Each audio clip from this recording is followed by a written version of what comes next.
ఎంతో ప్రశాంతత. ప్రభా, మీరు మీ శాంతిని మాకు అనుగ్రహించేటువంటి దేవుడవు. అందుని బట్టి మీకు స్తోత్రాలు చెల్లిస్తూ ఉన్నాం ప్రభా. ఈ రాత్రి మరి బైబిల్ స్టడీలో మీరు మాకు తోడుగా ఉండి, బోధకుడుగా ఉండి, మీ వాక్యము ద్వారా వింటూ ఉన్న మా అందరితో మాట్లాడి తద్వారా మీరు మహిమ పొందండి. మేము వినబోచున్న ఈ వర్తమానము మా జీవితానికి దీవెనకరంగా ఉండున్నట్లు సహాయము చేయమని మా రక్షకుడైన యేసుక్రీస్తు ఉన్నతమైన నామములో ప్రార్థన చేస్తున్నాము తండ్రి. ఆమేన్.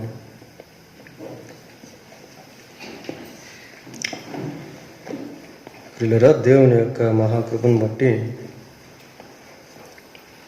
కొరింథీయులకు రాసిన మొదటి పత్రిక మీద మనం బైబిల్ అధ్యయనము చేస్తా ఉన్నాం.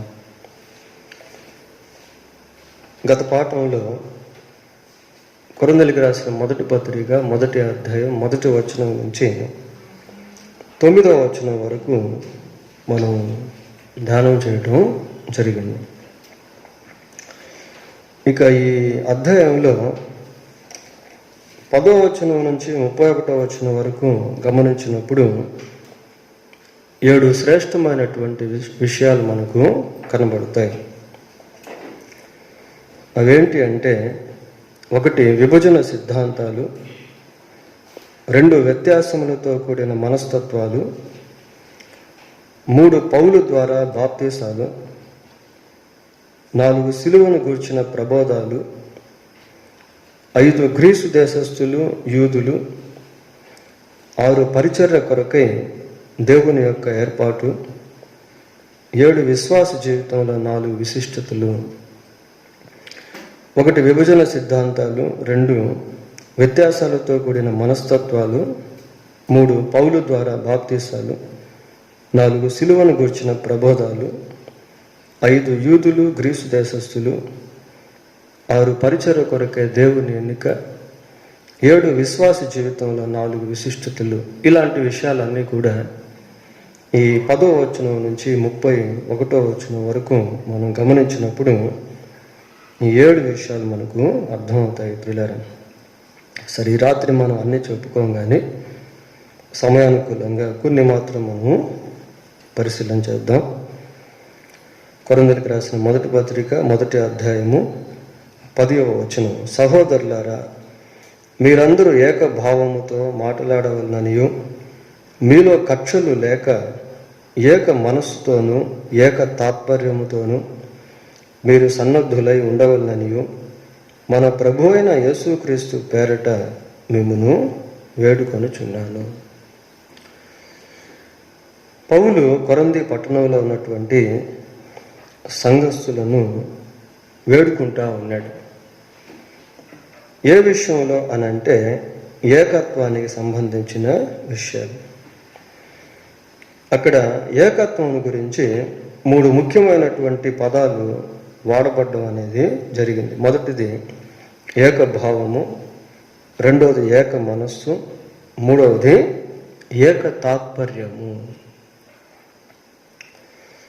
ఏక తాత్పర్యము. మరి అంతకుముందు మనం 6వ వచనంలో చూసినప్పుడు ఇదే పౌలు అదే సంఘమును గురించి మాట్లాడుతూ అన్నాడు, క్రీస్తును గూర్చిన సాక్ష్యము మీలో స్థిరపరచబడినందున ఆయన యందు మీరు ప్రతి విషయములోనూ, అనగా సమస్త ఉపదేశములోను సమస్త జ్ఞానములోను ఐశ్వర్యవంతులు అయిరి. అలా చెప్పినటువంటి పౌలు ఈ వచనానికి వచ్చేసరికి వారిలో ఉన్నటువంటి వ్యతిరేక వైఖరిని గురించి మాట్లాడుతూ ఉన్నాడు. బైబిల్ గ్రంథంలో దేవునికి సంబంధించి 2 వర్గాల ప్రజలు మనకు కనబడతారు. మొదటిది యూదులు, 2వది క్రైస్తవులు. యూదులను గురించి ఆలోచన చేస్తే వారిలో కూడా 2 విభజనలు అనేటువంటివి జరిగాయి. ఒకటి ఇశ్రాయేలీయులు, 2వది యూదులు. ఇశ్రాయేలుని గురించి యూదులను గురించి మనం ఆలోచన చేస్తే వారిద్దరు కూడా ఒకే దేవుణ్ణి సేవించేటువంటి వారుగాను, ఆ 2 వర్గాలు ఒకే ధర్మశాస్త్రాన్ని కలిగినటువంటి వారుగాను, ఆ 2 వర్గాలు మరి దేవుని చేత ఆశీర్వదించబడినటువంటి వారుగాను కనబడతారు. అయితే సంఘం విషయంలోకి వచ్చేసరికి సంఘంలో మాత్రం వివిధ రకాల ప్రజలు, వివిధ రకాల జాతులకు సంబంధించిన ప్రజలు, వివిధ రకాల భాషలకు సంబంధించిన ప్రజలు, వివిధ రకాల సాంప్రదాయాలకు సంబంధించినటువంటి ప్రజలు మరి సార్వత్రిక సంఘంలో చేర్చబడుట అనేది మనం చూస్తాం. ఇశ్రాయేలీలు, యూదులు ఒకే భాష మాట్లాడేవాళ్ళు, హీబ్రూ భాష. అయితే సార్వత్రిక సంఘం అలాంటిది కాదు. ఈ సంఘంలో రకరకాల భాషలు మాట్లాడేటువంటి వాళ్ళు ఉంటారు. పిల్లరా, మరి ప్రారంభంలో సంఘం ఎదుగుతూ ఉన్నప్పుడు ఈ విభేదాలు అనేటువంటివి తలెత్తే. చూడండి, అపోస్తుల కార్యములు 6వ అధ్యాయం, అపోస్తుల కార్యములు 6వ అధ్యాయం మొదటి వచనం చదువుకున్నాం. ఆ దినములలో శిష్యుల సంఖ్య విస్తరించుచున్నందున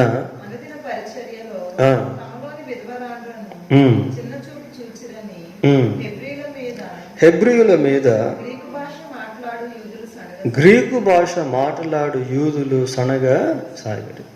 చూడండి, అంటే ప్రారంభంలోనే స్థానిక సంఘంలో ఈ విభేదాలు అనేటువంటివి చోటు చేసుకున్నాయి. ఎందుకు అంటే వాళ్ళు రకరకాల జనాంగముగా ఆ సంఘంలోకి రావడం జరిగింది. ప్రియులారా, యూదులు ఉన్నారు, అన్యులు ఉన్నారు, గ్రీస్ దేశస్తులు ఉన్నారు, రోమియులు ఉన్నారు. ఆయా పట్టణాలకు సంబంధించినటువంటి వాళ్ళు సంఘంలో క్రీస్తునందు విశ్వాసం ఉంచి చేర్చబడ్డారు. చేర్చబడినటువంటి వారు వెంటనే అన్ని అలవర్చుకోలేరు. కనుక మరి కొరింథీ పట్టణంలో కూడా సంఘం విస్తరించబడుతూ ఉన్నప్పుడు మనుషుల్లో ఒక విధమైనటువంటి భేదాభిప్రాయాలు అనేవి చోటు చేసుకున్నాయి. చూడండి, సంఘంలో ముఖ్యంగా unity is most important in Christian fellowship. క్రైస్తవ సహవాసంలో ఐక్యత అనేటువంటిది చాలా ప్రాముఖ్యమైనది. మరి యేసు ప్రభు ప్రార్థన చేస్తూ ఈ ఐక్యతను గురించి ప్రార్థన చేశాడు. చూడండి, యోహాను సువార్త 17వ అధ్యాయము, యోహాను సువార్త 17వ అధ్యాయము 20-21 వచనాలు చదువుకున్నాం.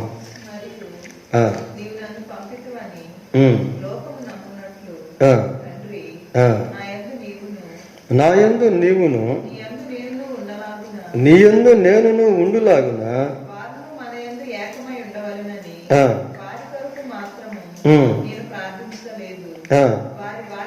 వారి వాక్యము వలన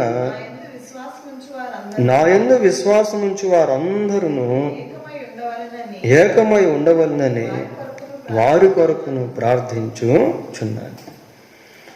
మరి ప్రభు యొక్క ప్రార్థనలో విశ్వాసుల యొక్క ఐక్యత జ్ఞాపకం చేయబడింది. ప్రియులారా, వారి వాక్యము వలన నా యందు విశ్వాసముంచు వారందరూ ఏకమై ఉండవలనని వారి కొరకు ప్రార్థన చేయుచున్నాను. ఏకమై ఉండవలనని, ప్రభువునందు విశ్వాసం ఉంచిన వాళ్ళందరూ కూడా ఏకమై ఉండాలి అనేటువంటిది దేవుని యొక్క ఉద్దేశం.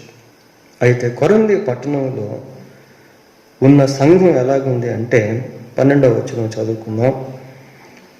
11వ వచనం, నా సహోదరులారా, మీలో కలహములు కలవని మిమ్మును గూర్చి క్లోయే ఇంటివారి వలన నాకు తెలియవచ్చును. సంఘంలో ఏమున్నాయట? కలహాలు అనేవి ఉన్నాయి. సంఘంలో కలహాలున్న సంగతి పౌలుకి ఎలా తెలిసింది? క్లోయే ఇంటి వారి ద్వారా తెలిసింది. వాస్తవంగా పౌలు ఈ కొరింథీయులకు పత్రిక రాసేటువంటి సమయంలో ఎఫెసు పట్టణంలో ఉన్నాడు. ఈ కొరింథీ నుంచి, అంటే కొరింథీ పట్టణం నుంచి ఎఫెసు పట్టణానికి అనేక మంది వచ్చిపోయేవాళ్ళు. క్లోయే అంటే ఎవరు అనేది మనకు పూర్తిగా చెప్పబడలేదు. స్త్రీయా పురుషుడు అనేది కూడా తెలియదు. కొద్దిమంది ఏమని చెప్తారు అంటే, ఆ క్లోయే అనేటువంటి వారి దగ్గర కొద్దిమంది బానిసలు పనిచేసే వాళ్ళని, వాళ్ళు ఎఫెసుకి వచ్చి వెళ్తూ ఉండేవాళ్ళని చరిత్రలో రాశారు పిల్లలు. సరే, మొత్తం మీద వాళ్ళు ఎవరైనప్పటికీ వారి ద్వారా పౌలుకి కొరింథీ పట్టణపు సంఘంలో కలహాలు ఉన్నాయన్న సంగతి తెలిసింది ప్రియులారా. చూడండి, దీంట్లో మనం ఏం నేర్చుకోవాలి అంటే, అనేక మంది సంఘాన్ని పరిశీలిస్తూ ఉంటారు. మనకు తెలియదు. We don't know about the observation of others in many times. ఇతరులు మనల్ని పరిశీలిస్తున్నారన్న సంగతి మనం అంత ఎక్కువ ఆలోచన చేయం ప్రియులారా. మరి మందిరానికి వెళ్తున్నటువంటి వారు ఎలా జీవిస్తున్నారు, వారి యొక్క జీవన విధానాలు ఎలాగున్నాయి, వారందరూ కలిసిమెలిసి ఉంటున్నారా అనేది అన్యులు కూడా పరిశీలిస్తూ ఉంటారు. అందుకే కొన్నిసార్లు సంఘంలో విశ్వాసుల మధ్య గొడవలు వచ్చినప్పుడు అన్యులు తీర్పు తీర్చేవాళ్ళుగా ఉంటారు. మీరంతా మందిరానికి వెళ్ళేవాళ్ళు కదా, మీరంతా యేసు ప్రభువుని నమ్ముకున్నటువంటి వాళ్ళే కదా, మరి మీలో ఈ విభేదాలేంటి, కలహాలేంటి అని కొన్నిసార్లు అన్యులు కూడా మరి మాట్లాడుతూ ఉంటారు ప్రియులారా. సరే, ఇక్కడ పౌలు చాలా దుఃఖపడుతూ ఉన్నాడు. మరి కొరింథీ పట్టణపు సంఘంలో కలహాలు ఉన్నాయని తెలిసినప్పుడు చాలా దుఃఖపడుతూ ఉన్నాడు. అసలు దేని విషయంలో వాళ్ళకి కలహాలు వచ్చాయంటే 12వ వచనం చదువుకుందాం. మీలో ఒకడు నేను పౌలు వాడును, ఒకడు నేను అపోల్లో వాడును, మరి ఒకడు నేను కేఫా వాడును, ఇంకొకడు నేను క్రీస్తు వాడనని చెప్పుకొనుచున్నారని నా తాత్పర్యము. ఇక్కడ 4 పేర్లు మనకు కనబడుతూ ఉన్నాయి ప్రియులారా. 4 పేర్లు ఇక్కడ మనం చూస్తూ ఉన్నాం. ఎవరు ఆ 4 అంటే పౌలు, అపోల్లో, కేఫా, క్రీస్తు ప్రభు. అంటే సంఘంలో ఆయా ప్రాంతాల నుంచి లేక ఆయా విధాలుగా మారు మనసు పొంది వచ్చినటువంటి వారు మారు మనసు పొందినప్పటికీ వారు వారిని నడిపించినటువంటి వారిని గురించి కలహపడేటువంటి వారుగా ఉన్నారు. మరి పౌలు మారు మనసు పొంది కొరింథీ పట్టణంలో పరిచర్య చేశాడు. అంతకుముందు ఇంట్రొడక్షన్లో మనం చెప్పుకున్నాం. అది అపోస్తలుల గారు 18వ అధ్యాయంలో కొరింథీ పట్టణంలో పౌలు యొక్క పరిచర్యను గురించి చెప్పుకున్నాం. ఆ పరిచర్యలో అనేక మంది మారు మనసు పొందారు. పోతే అపోల్లో అనేటువంటి వ్యక్తి విద్వాంసుడు. అతను మరి ధర్మశాస్త్రం విషయంలో చక్కటి అభ్యాసం కలిగి ఆ తదుపరి అకుల ప్రిస్సిల్ల ద్వారా దేవుని వాక్యాన్ని, యేసు ప్రభువుని గురించి స్పష్టంగా తెలుసుకొని అనేక మందికి ప్రకటించాడు. మరి ఆయన ద్వారా కూడా అనేక మంది యేసు ప్రభువును నమ్ముకున్నారు. పోతే కేఫా అంటే పేతురు ప్రియులారు.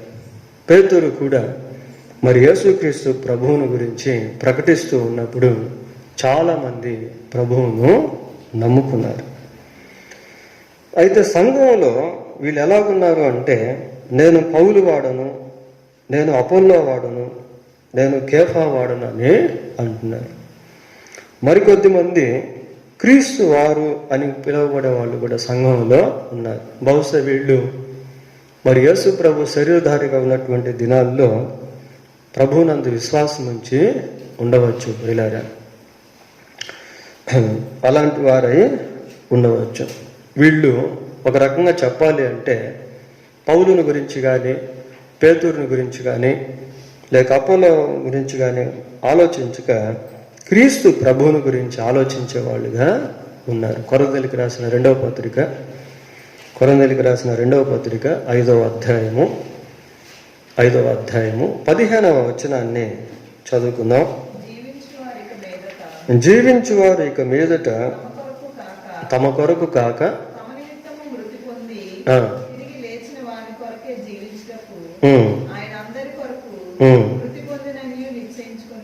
చాలు,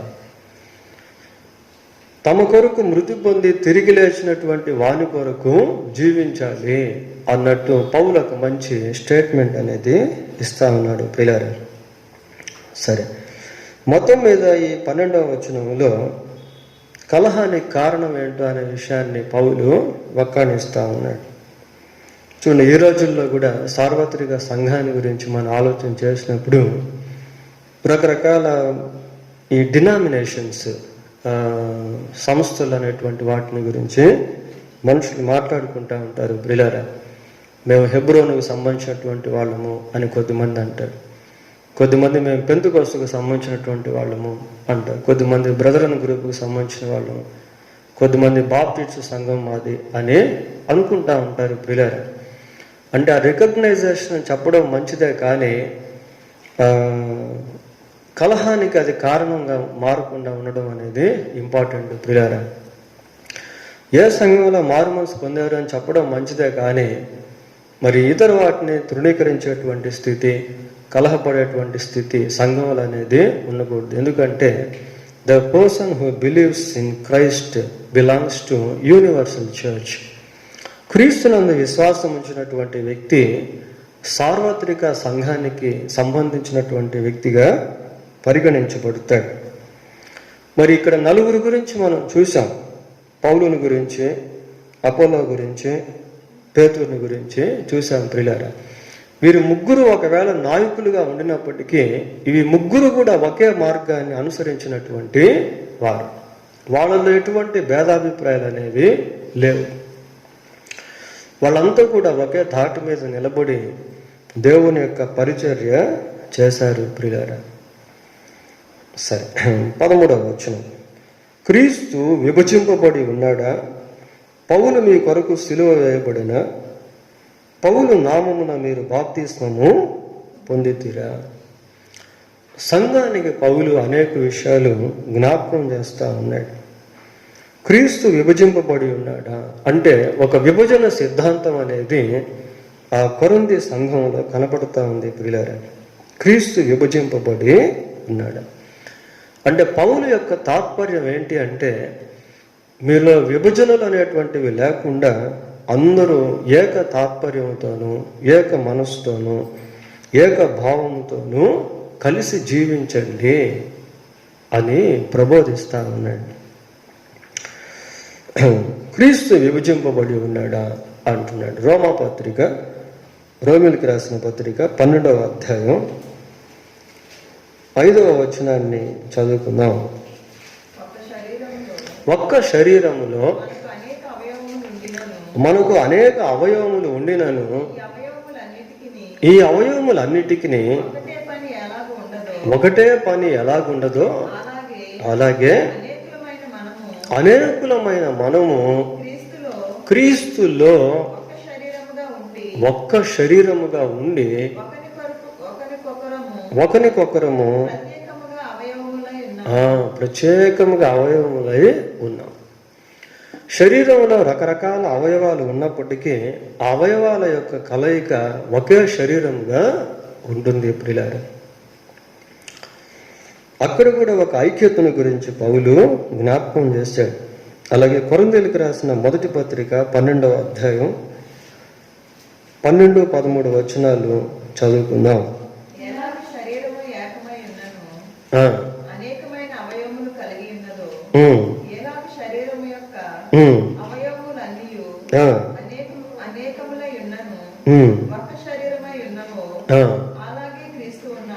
అలాగే క్రీస్తు ఉన్నాడు. కనుక సంఘానికి క్రీస్తుకు మధ్య ఉన్నటువంటి ఆ ఐక్యతను పౌలు చాలా స్పష్టంగా తెలియజేశాడు. ఇందాక మనం యోహాను సువార్త 17వ అధ్యాయంలో కూడా చూసాం. తండ్రితో యేసు ప్రభు ఏ విధంగా ఐక్యపరచబడి ఉన్నాడో ప్రభువుతో సంఘం కూడా అలాంటి ఐక్యపరచబడే స్థితిలో ఉండాలి అనేది దేవుని యొక్క వాంఛ, ప్రియులారా, దేవుని యొక్క ఇష్టం. ఇక్కడ పౌలు కూడా అదే మాట్లాడుతున్నాడు. క్రీస్తు విభజింపబడి ఉన్నాడా? ఆయన విభజింపబడలేదు కదా, మరి మీలో ఈ విభజన సిద్ధాంతాలు దేనికి అన్నట్టు పౌలు రాస్తా ఉన్నాడు, ప్రియులారా.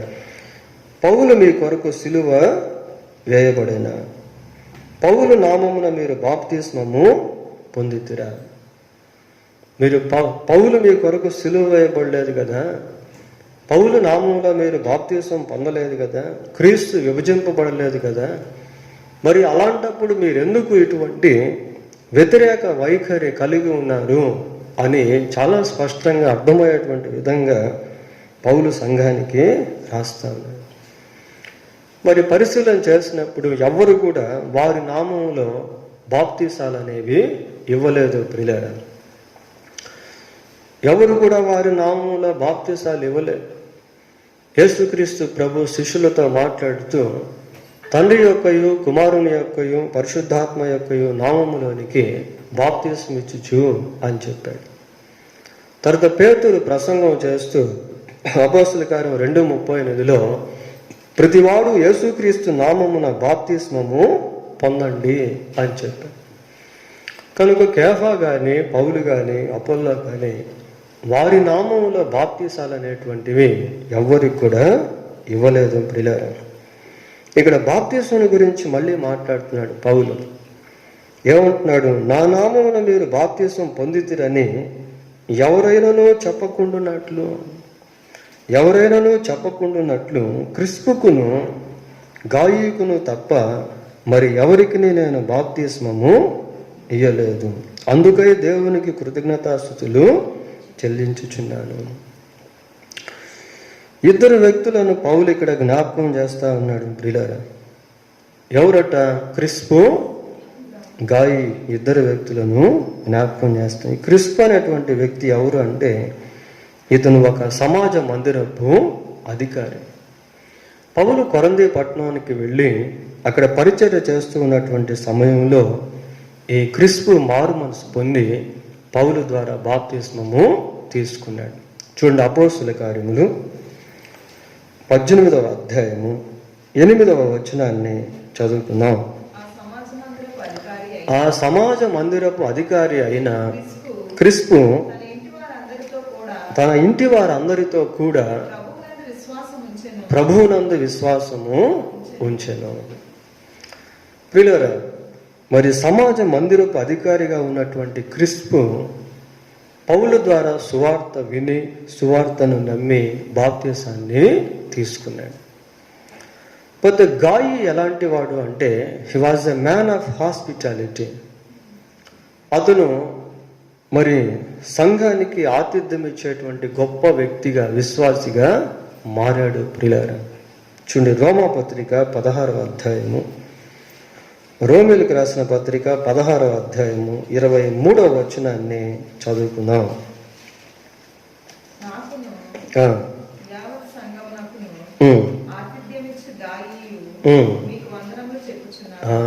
నాకును యావత్ సంఘమునకును ఆతిథ్యం ఇచ్చు గాయి. He was a man of hospitality. మంచి ఆతిథ్యం, పరిచర్య చేసేటువంటి పట్టికలో గాయి రాయబడి ఉన్నాడు ప్రియులారా. సరే, ఇంకా పౌలు ఏమంటున్నాడు అంటే స్టెఫెను ఇంటి వారికి బాప్తిస్మం ఇచ్చి తిని వీరికి తప్ప మరి ఎవరికి బాప్తిస్మం ఇచ్చి తినేమో నేను ఎరుగను అంటున్నాడు. ఈ స్టెఫెన్ ఇంటి వారు ఎవరు అనేది అంత రికగ్నైజేషన్ లేదు. కొద్దిమంది ఏమంటారంటే రాళ్లతో కొట్టబడి చంపబడిన స్టెఫెన్ అయినా అంటారు. కానీ దీని గురించినటువంటి వివరాలు అంత ఎక్కువగా మరి చెప్పబడలేదు పిల్లారా. ఈ స్టెఫెన్ ఇంటి వారు ఎవరు అనేది ఇది ఒక అన్నోన్గా కనబడుతూ ఉంది. సరే, 17వ వచనం, బాప్తిస్మం ఇచ్చుటకు క్రీస్తు నన్ను పంపలేదు, కానీ క్రీస్తు యొక్క శిలువ వ్యర్థము కాకుండానట్లు వాక్చాతుర్యము లేకుండా సువార్త ప్రకటించుటకే ఆయన నన్ను పంపెను. ఆ రోజుల్లో మరి బాప్తిస్మం గురించి మనుషులు చాలా హైలైట్గా చెప్పుకునేవాళ్ళు. బాప్తిస్మం ఉంటే మనిషి రక్షింపబడతాడు అని చెప్పే ఒక డాక్ట్రిన్ కూడా ఆ రోజుల్లో ఉండేది ప్రియులారా. ఒక వ్యక్తి బాప్తిస్మం పొందితే రక్షింపబడతాడు అని చెప్పేటువంటి వాళ్ళు కూడా ఉన్నారు. మన అపోస్తల కార్యాన్ని పరిశీలిస్తే అక్కడ ఒక సందర్భం లాగా మనకు కనబడుతుంది. అంటే బాప్తిస్మం తీసుకుంటే రక్షణ అని బోధించే వాళ్ళు కూడా ఉన్నారు. అది కాదు, బాప్తిస్మం గురించినటువంటి గ్రహింపు అనేది చాలా ఇంపార్టెంట్. మీరు మారు మనసు పొంది పాప క్షమాపణ నిమిత్తం ప్రతివాడు యేసుక్రీస్తు నామమున బాప్తిస్మము పొందండి. బిఫోర్ టేకింగ్ బాప్తిజం టు హ్యావ్ ద రిపెంటెన్స్. బాప్తిస్మం తీసుకోబోయే ముందు మారు మనసు పొందుట అనేది అవసరం ప్రియులారా. పౌలు అంటున్నాడు, అసలు నేను బాప్తీసం ఇచ్చేదానికి పిలువబడలేదు, ఈ బాప్తీసాలకు సంబంధించినటువంటి సమస్య నాకు అవసరం లేదు అన్నట్టుగా పౌలు మాట్లాడుతా ఉన్నాడు. The call of Paul. మరి దేవుని యొక్క పిలుపు పౌలు విషయంలో ఏంటి అనేది మరొకసారి ఇక్కడ మనం చూస్తా ఉన్నాం ప్రియులారా. క్రీస్తు యొక్క సిలువ వ్యర్థము కాకుండానట్లు వాక్చాతుర్యము లేకుండా సువార్త ప్రకటించుటకే ఆయన నన్ను పంపెను. ఆయన నన్ను పంపెను అంటున్నాడు. ఆ పంపెను అంటే మనం అంతకుముందు ఇంట్రడక్షన్లో చెప్పుకున్నాం, అపోస్టలస్ అంటే పంపబడిన వాడు అనే అర్థము అని. నిందు నిమిత్తం పంపబడ్డాడు అంటే సువార్త ప్రకటించుటకే పంపబడ్డాడు. పౌలుకు సువార్తను యేసుక్రీస్తు ద్వారా ఇవ్వబడింది ప్రియులారా. చూడండి, గలతీయులకు రాసిన పత్రిక మొదటి అధ్యాయము, గలతీయులకు రాసిన పత్రిక మొదటి అధ్యాయము 11-12 వచనాలు చదువుకుందాం. నేను ప్రకటించిన సువార్త మనుష్యుని యోచన ప్రకారమైనది కాదు గాని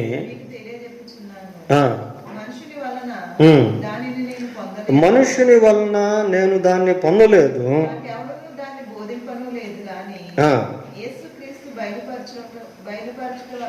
యేసుక్రీస్తు బయలుపరచుట వలననే అది నాకు లభించింది.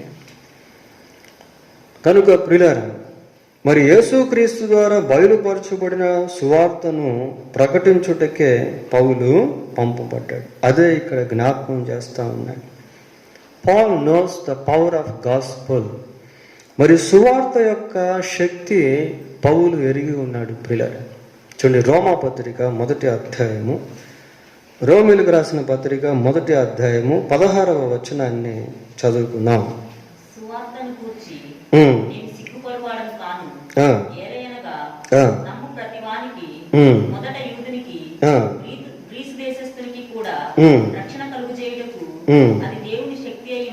చాలు. సువార్తను గూర్చి సిలువను గూర్చిన ఏది మీరు చదివిన 18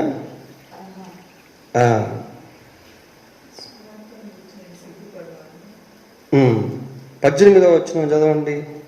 దుర్నీతి చేత సత్యమును అడ్డగించు మనుషుల యొక్క సమస్త భక్తిహీనత మీదను దుర్నీతి మీదను. అమ్మ, కొరింథీయులకు రాసిన మొదటి పత్రిక అది అది ఆ వచనం.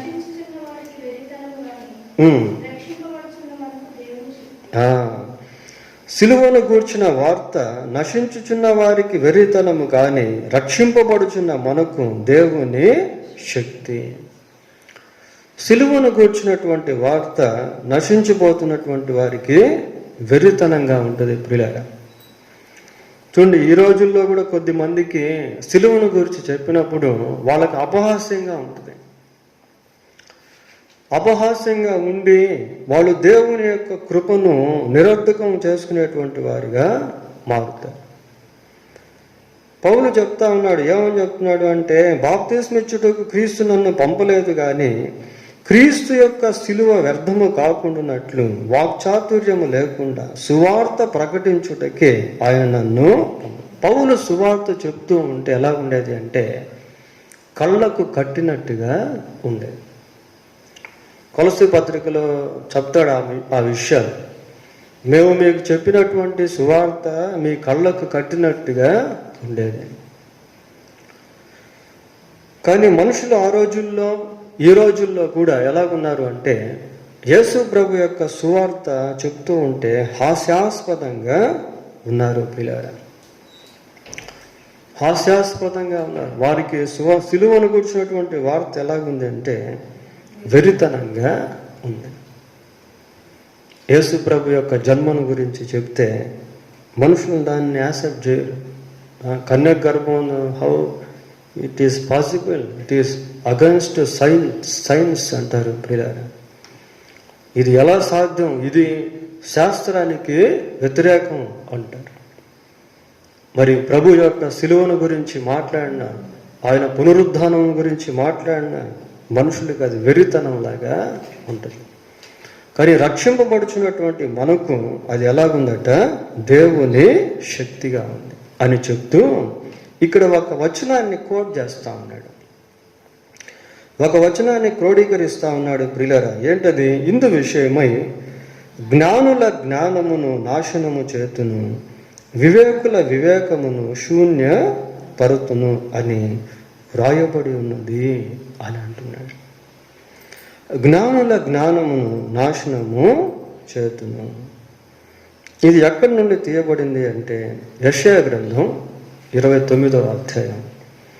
యెషయా గ్రంథం 29వ అధ్యాయం 14వ వచనాన్ని చదువుకుందాం ప్రియులారా. కాగా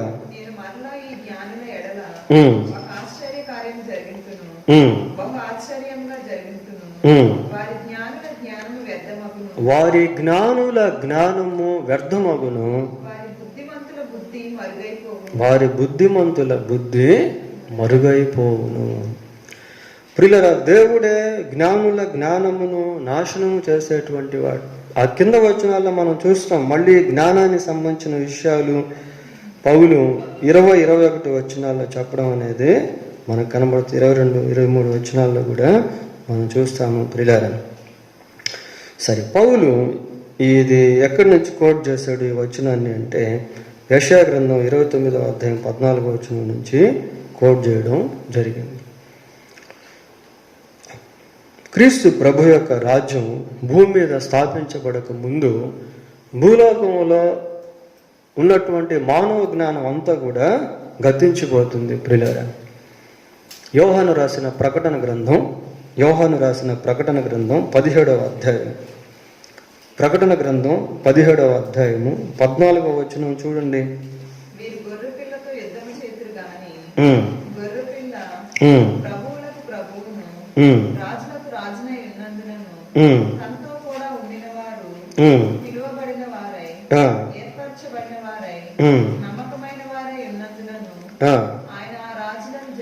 ఆయన రాజులను జయించును. ప్రియులారా, ఆ 13వ వచనం మనం గమనిస్తే, వీరు ఏకాభిప్రాయం గలవారై తమ బలమును అధికారమును ఆ మృగమునకు అప్పగింతును.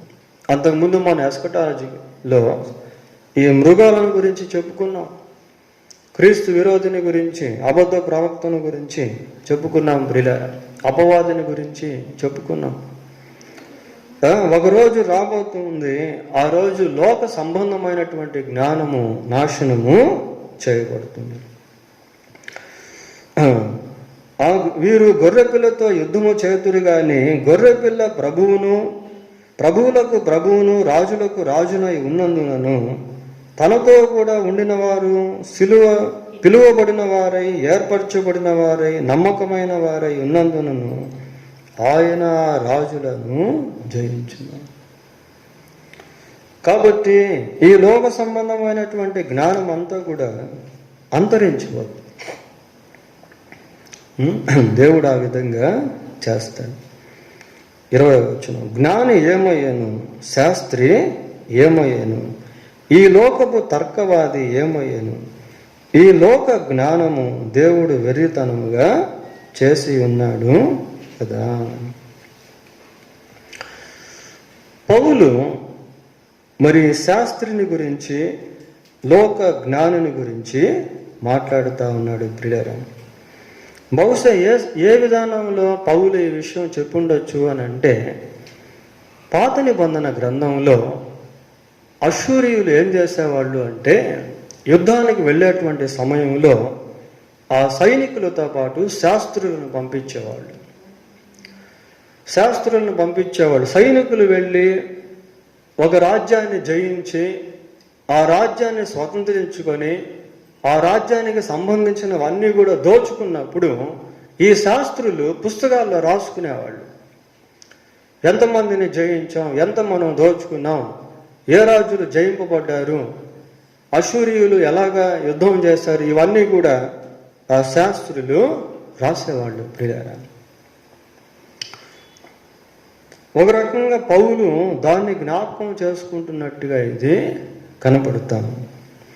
జ్ఞాని ఏమయ్యాను, శాస్త్రి ఏమయ్యాను, ఈ లోకపు తర్కవాది ఏమయ్యాను అని మాట్లాడుతూ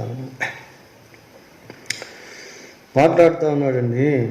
యెషయా గ్రంథం 33వ అధ్యాయము, యెషయా గ్రంథం 33వ అధ్యాయము 18వ వచనం చదువుకుందాం. నీ హృదయము భయంకరమైన వాటిని బట్టి ధ్యానించును. జనసంఖ్య వ్రాయువాడు ఎక్కడ ఉన్నాడు, కూర్చువాడు ఎక్కడ ఉన్నాడు, గురుజులను లెక్కించువాడు ఎక్కడ ఉన్నాడు. చాలు. అశూరియులకు సంబంధించిన మాటలు ప్రియులారా. బురుజులను లెక్కించేటువంటి వాడు, జనసంఖ్యను రాసేటువంటి వాడు. ఆ విధానంలో అశూరియులు మరి శాస్త్రులను ఏర్పాటు చేసుకొని వారి రాజ్య విధానంలో భాగంగా ఉంటా ఉండేవాడు. సరే, 21వ వచనం. దేవుని జ్ఞానానుసారముగా లోకము తన జ్ఞానము చేత దేవునిని ఎరగకుండినందున సువార్త ప్రకటన అను వెర్రితనము చేత నమ్మువారిని రక్షించుట దేవుని దయాపూర్వక సంకల్పమాయను. చాలా మంచి విషయాలు పౌలు ఇక్కడ జ్ఞాపకం చేస్తా ఉన్నాడు ప్రియరా. లోకం ఎందుకు దేవుణ్ణి ఎరగటం లేదు అంటే, లోకం ఒక ప్రత్యేకమైనటువంటి జ్ఞానాన్ని కలిగి ఉంది. చూడండి, లోకము తన జ్ఞానము చేత దేవునిని ఎరగకుండినందున. లౌకిక జ్ఞానము దేవుణ్ణి ఎరగలేదు. ఇందాక మీకు చెప్పాను, people are looking outward appearance. మనుషులు కనిపించేటువంటి వాటినే విశ్వసించేటువంటి వాళ్ళుగా ఉంటారు. వాళ్ళలో నాస్తికులు ఉంటారు పిల్లలు. నాస్తికులు ఏం చేస్తారు? They don't believe God. దేవుణ్ణి వాళ్ళు నమ్మరు. సైంటిస్టులు దేవుణ్ణి నమ్మరు. కంటికి ఏదైతే కనిపిస్తూ ఉంటుందో దాన్నే వాళ్ళు నమ్మాలని ప్రయత్నం. వాళ్ళకి సువార్తను గురించి చెప్తా ఉంటే అది వెరితనంగా ఉంటుంది పిల్లలు. They don't believe true God because he is not seen. ఆయన కనపడడు కనుక వాళ్ళు దేవుణ్ణి నమ్మనటువంటి వారుగా ఉంటారు పిల్లలు. లోకము తన జ్ఞానము చేత దేవుణ్ణి ఎరగటం లేదు అని పౌలు చెప్తా ఉన్నాడు. అదే సమయంలో దేవుని యొక్క దయా సంకల్పమును గురించి రాస్తా ఉన్నాడండి. ఏమని చెప్తున్నాడు? దేవుని జ్ఞానానుసారముగా లోకము తన జ్ఞానము చేత దేవుణ్ణి ఎరగకుండినందున. మనం దీన్ని ఎట్ట చదవాలి అంటే ఈ వచనాన్ని, దేవుని జ్ఞానానుసారముగా సువార్త ప్రకటన అను వెర్రితనము చేత నమ్మువారిని రక్షించుట దేవుని దయాపూర్వక ఇది ఇట్లా చదవాలి వచనాన్ని. ఆ మధ్య వరుసను మనం తప్పించి చదివినప్పుడు ఈ వచనంలో ఉన్నటువంటి భావం మనకు అర్థం అవుతుంది. కలిపి చదివితే కన్ఫ్యూజ్ అవుతాం. అందుకని ఆ భాగాన్ని మనము వదిలి చదవాలి. దేవుని జ్ఞానానుసారముగా సువార్త ప్రకటన అను వెర్రితనము చేత నమ్మువారిని రక్షించుటకు దేవుని దయాపూర్వక సంకల్పము. ఒకవేళ ఇతరులకు సువార్త వెరితనంగా కనబడినప్పటికీ ఆ సువార్త ఎవరైతే నమ్ముతారో ఆ నమ్మినటువంటి వారిని సువార్త రక్షిస్తుంది ప్రియులారా. ప్రభు ఉన్నాడు మార్కు సువార్త 16వ అధ్యాయము 15-16 వచనాలు ఏమని చెప్పాడు? మార్కు రాసిన సువార్త 16వ అధ్యాయం 15-16 వచనాలు. మీరు సర్వలోకమునకు వెళ్ళి సర్వ సృష్టికి సువార్తను ప్రకటించుడి. నమ్మి బాప్తిసం పొందినవాడు రక్షింపబడును, నమ్మని వానికి శిక్ష విధింపబడు. అది దేవుని యొక్క దయా సంకల్పం. ఎవరైతే నమ్మి బాప్తిసం పొందుతారో వారందరూ కూడా రక్షింపబడతారు ప్రియులారా. వారందరూ కూడా రక్షింపబడతారు. సువార్త ప్రకటన వెరితనము చేత నమ్మువారిని రక్షించుటకు దేవుని దయాపూర్వక సంకల్పమాయను.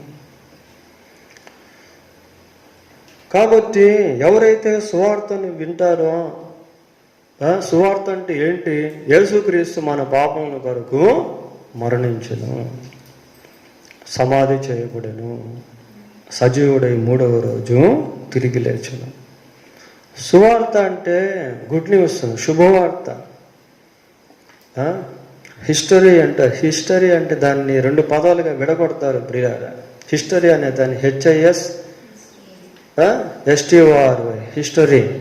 హీ స్టోరీ అని అర్థం వాస్తవంగా చెప్పాలి అంటే. హీ స్టోరీ ఆయన కథ, ఆయన వృత్తాంతము అని అర్థం.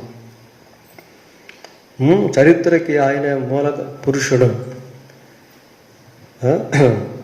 కాబట్టి గుడ్ న్యూస్ ఆఫ్ క్రైస్ట్, యేసుక్రీస్తు యొక్క శుభ వార్త, ప్రభు యొక్క జన్మలో శుభవార్త అనేది మనం చూస్తాం. ఏమన్నారు దూతలు వచ్చి ప్రభు జన్మించినప్పుడు, ఇదిగో ప్రజలందరికీ కలగబో మహా సంతోషకరమైన శుభవర్తమానము. ఈ సువార్తలో ప్రభు యొక్క జన్మ అనేటువంటిది ఉంటుంది. సువార్తలో ప్రభు యొక్క జీవితం అనేటువంటిది ఉంటుంది. ఆయన పవిత్రమైన జీవితం, పరిశుద్ధమైనటువంటి జీవితం. హీ కమిటెడ్ నో సిన్ అని రాస్తారు. ఆయన పాపమేమీ చేయలేదు. ఆయన బోధలు, ఆయన ఏ విధంగా బోధించాడు, పరలోకమును గురించి, నరకమును గురించి, మానవ నైతిక విలువలను గురించి, తోటి వ్యక్తితో ఏ విధంగా ప్రవర్తించాలనేటువంటి దాని గురించి, కుటుంబ జీవితం గురించి, సమాజం గురించి, సహోదరులను గురించి, సంఘం గురించి ఆయన ప్రకటించినటువంటి మాటలు. తర్వాత ఆయన ఎందుకు సిలువ వేయబడ్డాడు, వై హీ వాజ్ క్రూసిఫైడ్, ఎందుకు ఆయన సిలువ వేయబడ్డాడు, what is the reason of beyond it, దాని వెనుకున్నటువంటి కారణం ఏంటి, ఇవన్నీ సువార్తలో భాగాలు ప్రియులారా. పౌలు ఎంతో చక్కగా దేవుని యొక్క సువార్తను కళ్ళకు కట్టినట్టుగా ప్రకటించాడు. కాబట్టి సువార్త ఎవరైతే నమ్ముతారో వాళ్ళంతా కూడా రక్షింపబడుట అనేది దేవుని యొక్క దయాపూర్వక సంకల్పము అని పౌలు జ్ఞాపకం చేశాడు. ఇక ఆ తర్వాత యూదులు సూచక క్రియలు చేయమని అడుగుచున్నారు, గ్రీసు దేశస్థులు జ్ఞానము వెతుకుచున్నారు. అయితే మేము సిలువ వేయబడిన క్రీస్తును ప్రకటించుచున్నాము. ఆయన యూదులకును ఆటంకముగాను అన్యజనులకు వెర్రితనముగాను ఉన్నాడు. కానీ యూదులకేమి గ్రీసు దేశస్థులకేమి పిలువబడిన వారికే క్రీస్తు దేవుని శక్తియును దేవుని జ్ఞానమునై ఉన్నాడు. పిల్లల ఈ యొక్క అధ్యాయాన్ని మనం బాగా పరిశీలించినప్పుడు పౌలు గ్రాడ్యువలీ క్రమక్రమేణ యేసుక్రీస్తును గూర్చిన ఆ విశిష్టతలో step by step, one after one, ఒకదాని తర్వాత ఒకటి వివరిస్తూ ప్రభు యొక్క విశిష్టతలను తెలియజేస్తాడు. ఇక్కడ యూదులను గురించి, గ్రీసు దేశస్థులను గురించి మాట్లాడుతూ ఉన్నాడు, అన్యులను గురించి మాట్లాడుతూ ఉన్నాడు. మరి క్రీస్తు ప్రభు ఏమై ఉన్నాడు అనేటువంటి దాని గురించి మాట్లాడుతూ ఉన్నాడు. ఇలా ఇంకా అనేక విషయాలు ఈ వాక్య భాగంలో మనకు చెప్పబడ్డాయి. దేవుని చిత్తం అయితే వచ్చే పాఠంలో దానికి సంబంధించిన వివరాలు మనము తెలుసుకుందాం. దేవుడు తన వాక్యాన్ని దీవించునుగాక. ప్రార్థన చేసుకుందాం.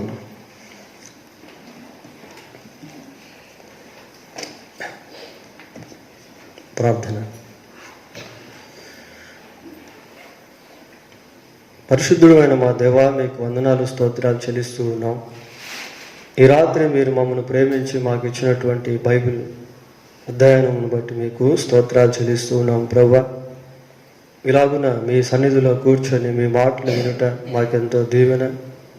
మరి ముఖ్యంగా మా సంఘాల్లో ప్రభువా ఎటువంటి ఐక్యత కలిగి ఉండాలి అన్న సత్యాలు ఈ రాత్రి జ్ఞాపకం చేయబడ్డాం. ప్రభు ఆ రీతిగా మేము ఉండగలుగుటకు సహాయం చేయండి.